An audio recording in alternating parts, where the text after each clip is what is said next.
కార్తీక పురాణం 29వ అధ్యాయం. అంబారుషిని దుర్వాసమునిని రక్షించి పూజించుట.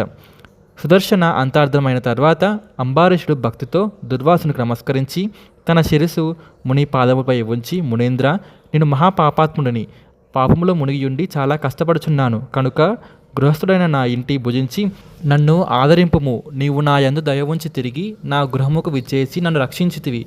నీవు తిరిగి వచ్చుట వలన నేను ధన్యుడైతిని. నిన్ను దర్శించుట వలన నాకు అభయదానము, ప్రాణదానము, పరలోక దానము లభించినవి అని చెప్పుచున్న రాజుకు దుర్వాసుడు పైకి లేవెత్తి ఆనందముగా ఇట్లనను, రాజా, నీ వలన నా ప్రాణములు రక్షించబడినవి.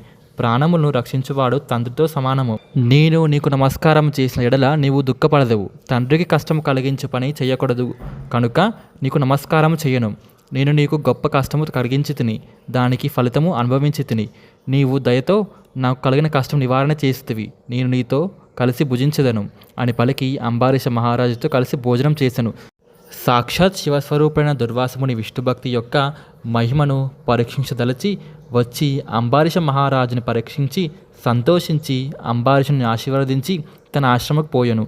కనుక కార్తీక మాసం నందు హరిబోధిని ద్వాదశి సమస్త దానఫలము, సమస్త తీర్థఫలము, సమస్త యజ్ఞఫలము వచ్చును. కార్తీక మాసంలో శుక్ల ఏకాదశి నాడు ఉపవాసం ఉండి జాగారము చేసి ద్వాదశి నాడు దానములొసగి బ్రాహ్మణులతో కలిసి పారాయణ ఆచరించువాడు సమస్త పాతకము నుండి విముక్తి పొందును. మోక్షమును పేక్షించు విష్ణు భక్తులు ద్వాదశి స్వల్పముగా ఉన్నప్పుడు దానిని విడవక ఆ లోపుగానే పారాయణ చెయ్యవలను. కార్తీక శుక్ల ద్వాదశి నాడు చేసిన పుణ్యము స్వల్పమైనను అనంత ఫలమిచ్చును. ఈ పుణ్యకథను చదువువారు, వినువారు పాప విముక్తులు గలరు.